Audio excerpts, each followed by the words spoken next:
It's the first day of APF, the UK's largest timber and trees event, and we've made our way to the FCA stand where I'm joined by Nick and Greg. Guys, firstly Nick, how's the show going? Yeah, it's good. We've been not as busy as the past days, but tomorrow's going to be the busy day. But it has been good. We've had a lot of interest in our competitions. We've had a lot of interest in things we're doing with Greg, which we'll come on to in a second. Not too busy, so kind of nice way to ease into the 3 days. And Greg, it's your first time at APF. How are you enjoying it? Yeah, it is my first time. Thoroughly enjoying it. Yeah, being a little slower today gives me an opportunity to have a look around and speak to people more casually. I'm warned tomorrow and Saturday are going to be a lot busier. Yes, I think they will. Enjoy today while it lasts. But you two guys are here. You're from Spot and Safety, Greg. You're here for a reason. It's because you've launched a new partnership. Tell me about that, Nick. So what we've done is I've linked up with Greg, and Greg's a health and safety consultant. He's worked in many different arenas. What we wanted to produce was something that was specific for contractors. So there's not a great deal out there. So it is a basic package for FCA members, and it is your risk assessments, your method statements, policies, all CDM compliant, everything you would ever need. And we're going to back that up with a little bit of guidance. We're going to help you if you've got a little bit of a problem with writing this or writing that, then we'll be on the end of the phone. So it's not just the paperwork side of it, it's the support of it as well. And then there's some other bits and pieces which Greg probably give you a bit of a better thing on. So Greg, yeah, you're obviously not from the FCA, kind of coming in external. What's your role in all this and what's your background? So my background, I've been involved in health and safety for longer than I care to admit, really, probably 12, 15 years, something like that. As Nick said, we work in a number of industries. My background has primarily been automotive and construction. My business partner, who's not here today, is agriculture and forestry. So between us, we kind of cover a range of industries.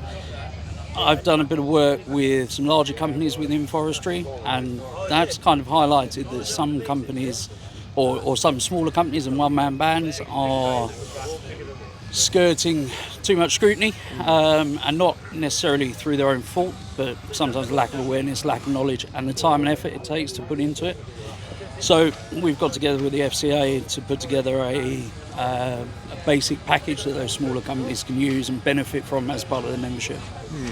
And so, Nick, I mean, you obviously mentioned there, Greg, yourself, but when it comes to paperwork, when it comes to compliance, I mean, how big a concern is this, and how big a struggle can this be for smaller one-man bands? It is. It's one of the things, personally, and we all do, we get asked about it a lot, is where can we find this information? How should we write this?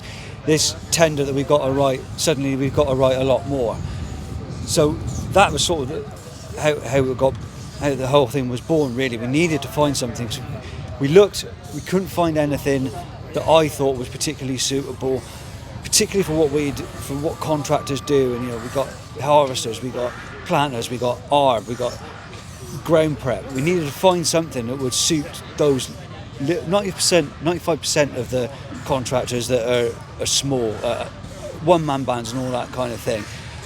We needed something to give them because couldn't find anything that was suitable. So that's where Greg came in. He did the health and safety, we did the forestry bit of it, and I think we've come up with something really, I think it's one of the best things we've ever come up with as a benefit. When you consider the price of membership is low. I mean, it's a hell of a thing that you can get. You get a lot for your bang for your buck. But mostly it was born out of the fact that we couldn't find a suitable package of documents, guidance, and all the associated stuff that you need. And let's face it, it's going to be more legislative. It's only going to get more and more as time goes on. So we're going to have to find some way. Guys are going to have to find some way of being compliant, making sure their customers are happy, making sure that they're happy if something, God forbid, ever did go wrong, that at least they were compliant in the first place. And that's all it had to be, really, is something really useful that was really needed and is wanted. And like I said, although it's been a little bit quiet today, the main thing has been the health and safety, the offer that we've got going. So I'm pleased with it. I think it's a really good thing. I use it myself. I mean, Greg has done all my health and safety for me. He's got, I guess, a lot of interest talking to people around it, and it's not terribly exciting, but it is essential. So let's put it out there. Let's get as many people sorted as they can. Exactly. Make it easy. Exactly. And so, Greg, then how, for someone that's not used it, how easy is this to use? How easy is it to kind of pick this up and improve your compliance? We've made it as simple as possible. That's really to save time for doing it. So you can look at these documents. They're quite general. We've highlighted the areas that you need to edit. They're fully editable, so you can take in or put in, or take out whatever it is you feel you need to make it relevant to you and your operations or any given project. But it makes it a quick job, and with a limited understanding of health and safety, you can take those documents and make them suitable and appropriate for you. Well, listen, guys, I think it sounds like a great idea, and it's going to hopefully make a difference to a lot of small businesses. Thanks very much for speaking to us. Thanks for the time, and hopefully the next 2 days are as busy as you're fearing, hoping, whatever the word is. Yeah. Cheers, guys. Thanks very much. Cheers.